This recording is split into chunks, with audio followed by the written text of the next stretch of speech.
Assalamualaikum Ustaz. Waalaikumsalam warahmatullahi wabarakatuh. Apakah benar di bulan puasa orang sudah meninggal dunia itu datang ke rumahnya? Ibu Astuti, kalau mau tahu cerita tentang roh dari A sampai Z selengkap-lengkapnya, beli 2 judul buku Ibu Astuti. Yang pertama buku judulnya ROH, Roh. Saya seminggu yang lalu ke toko buku banyak. Roh, Ibnu Qayyim Al-Jauziyah.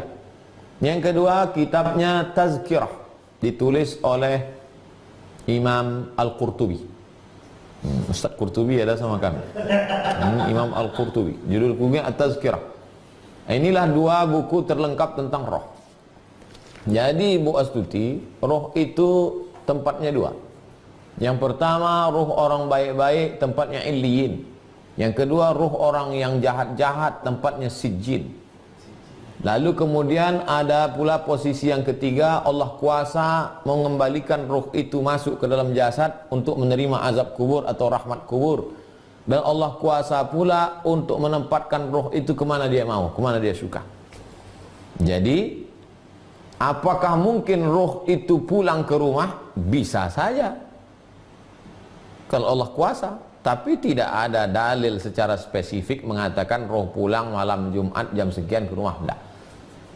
Oleh sebab itu, maka jangan percaya kalau orang mengaku-ngaku melihat itu, melihat ini. Pokoknya kita yas'alunaka 'anir ruh.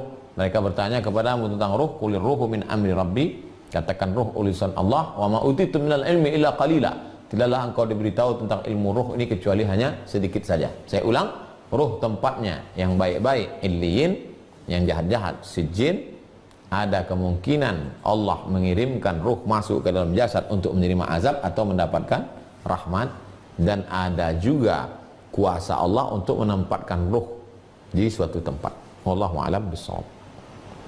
Ustaz, bagaimana hukumnya mengambil pelajaran dari Google? Google itu kalkulator, Bapak, Ibu. Ibu tak tahu 257 tambah 875 berapa? Tak tahu, gunakan itu. Begitu juga dengan Google. Tapi Google tak bisa membedakan mana zam-zam, mana khamar. Google tak bisa membedakan mana komunis, mana ateis, mana orang beriman. Oleh sebab itu, yang menggunakan Google itu mesti orang yang berpengetahuan. Luruskan akidah, perbaiki akhlak, perbaiki syariah halal haram. Pakailah Google untuk mencari. Ketik Google, Ustadz Adi Hidayat, Ustadz Bakhtiar Nasir, Gus Baha, Ustadz, banyak ustadz, pakai, bisa dipakai. Dari Muse, Ustadz, apa hukum berlebihan berkumur-kumur ketika puasa karena gigi gusi berdarah? Kalau gusi berdarah, ludah saja. Tuh, berdarah lagi, tuh, berdarah lagi, tuh, kering dia insya Allah. Kalau berkumur-kumur, yang tidak boleh itu al-ghulu, berlebih-lebihan. Masukkan air, kumur-kumur jam 1 siang. Kalau kumur-kumur tak apa-apa. Tapi saya pribadi, saya dari pagi subuh sampai ke maghrib, sebelum azan subuh tuh gosok gigi. Habis sahur, sebelum azan subuh tuh gosok gigi bersih, lama-lama supaya bersih. Habis itu udah. Karena kalau masuk air nih datang was-was, datang tetelan agak. Sebaiknya hindari. Ludahkan saja, ludah. Kumur-kumur boleh, tak masalah. Tapi jangan sampai ghulu, berlampau sampai masuk. Nauzubillah. Ustaz, adakah amalan lain selain menjadi hafiz Quran untuk memuliakan orang tua di akhirat? Orang tuamu itu akan dimuliakan dengan dipakaikan tajun minan nur, mahkota dari cahaya. Pemakaian mahkota dari wali santri, dari anak murid nomor 1 ke wali santri. Menangislah ibunya. Habis selesai datang wartawan. Ibu tadi haru waktu anaknya memasangkan mahkota itu karena nanti di surga dipasangkan mahkota, uang sekolahnya mah.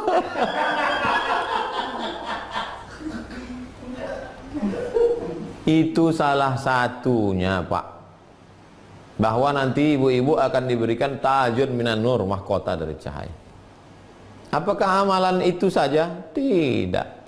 Amalan yang lain.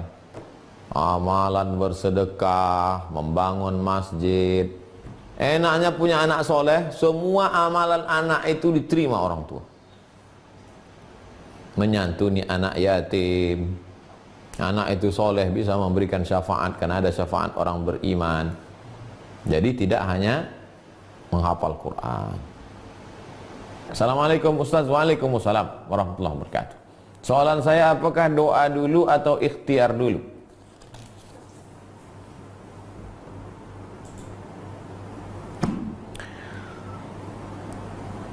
Doa itu tidak rukun, tidak syarat, tidak wajib. Nah, jadi dia tidak rukun, tidak syarat, tidak wajib. Kalau Bapak berdoa dulu, Rabbi habli minas shalihin, Rabbi habli minas shalihin, Rabbi habli minas shalihin. Kau doa Rabbi habli minas shalihin? Iya, udah nikah? Belum? Ya enggak apa-apa. Enggak apa-apa. Adapun orang sudah menikah baru berdoa. Nah, jadi tidak rukun, tidak syarat, tidak wajib. Kalau mau diurutkan biasanya orang usaha, sehabis usaha ikhtiar, habis ikhtiar doa, habis doa tawakal. Kalau dapat syukur, tak dapat sabar, ridha. Itu urutan yang biasa. Tapi kalau Pak Aizat mau, Encik Aizat mau ubah, berdoa dulu, habis doa baru berusaha, habis usaha baru tawakal. Tak apa-apa, tak masalah. Karena bukan rukun, bukan syarat, bukan wajib. Ustadz, apa hukumnya menjual barang KW? Nabi SAW masuk ke pasar. Dimasukkannya tangannya ke dalam. Ya hadza ya sahibat ta'am. Penjual makanan, apa ini? Kenapa yang di dalam ini basah, yang di luar kering? Asabahul matar, kena hujan ya Rasulullah. Kalau basah tak laku. Jadi kami tutup dengan yang kering. Man ghasyana falaysa minna. Siapa yang menipu bukan golongan kami. Jadi ada merek-merek yang asli, original, lalu kemudian dicetak yang KW. Maka dia sudah menipu. Man ghasyana falaysa minna. Tapi ada barang-barang yang memang dia original, yang harganya sampai ratusan juta. Kemudian mereka ini memang tahu bahwa ada produk KW-nya, sudah menjadi umum, dan dia tidak merasa dirugikan. Tas kah namanya, sepatu. Pokoknya orang yang beli itu tahu bahwa itu KW, dan orang yang makai pun tahu KW. Begitu ditengoknya tas, udah tengok muka KW. Artinya dia tidak memalsukan. Itu memang udah terjadi pada produk itu. Maka itu tidak apa-apa. Tapi kalau dia sendiri atau sekelompok, itu tipu, tak boleh. Tapi kalau kita balik ke kajian kita, menghindari yang haram, takwa. Menghindari yang syubhat, wara. Menghindari yang halal, zuhud. Jadi kalau mau menghindari ini, syubhat ini, wara. Ibu Sri Mulyani, Sri Mulyati. Ustadz, jika seorang sudah haji kemudian meninggal, kain kapan ihramnya boleh dipakai untuk kain kapan? Boleh. Kain kapan ihram itu? Nah, kemarin habis umroh atau haji, kain kapan dibawa pulang. Kan mubazir tuh, dicampakkan di hotel-hotel tuh. Bawa pulang. Tuh kan. Tapi jangan ada niat macam-macam. Yang pula sengaja disimpan, pesan ke anak-anak, nanti kalau papa meninggal tolong bungkus pakai kain ihram. Untuk apa, Pak? Supaya waktu dicek malaikat, nggak usah diperiksa lah, ini sudah habis umroh.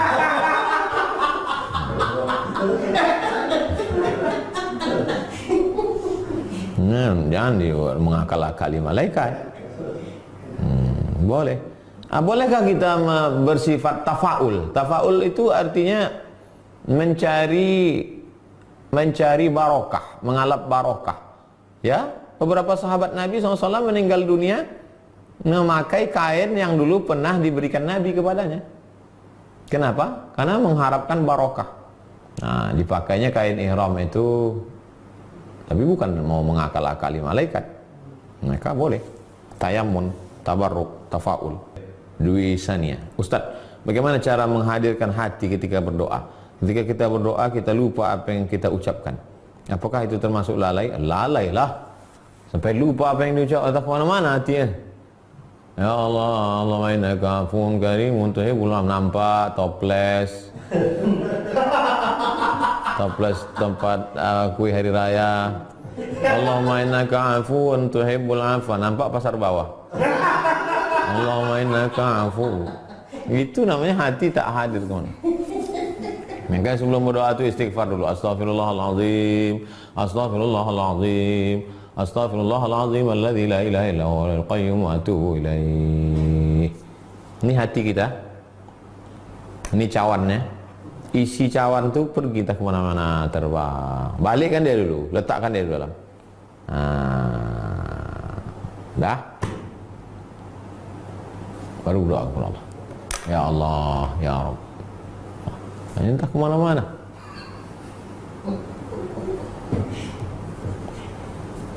Ya muqallibal qulub, engkau yang membolak-balikkan hati, sabit qulubana, kokohkan hati kami ala dinik, dalam agamamu, wa ala ta'atik, dalam ketaatan kepadamu ya Allah.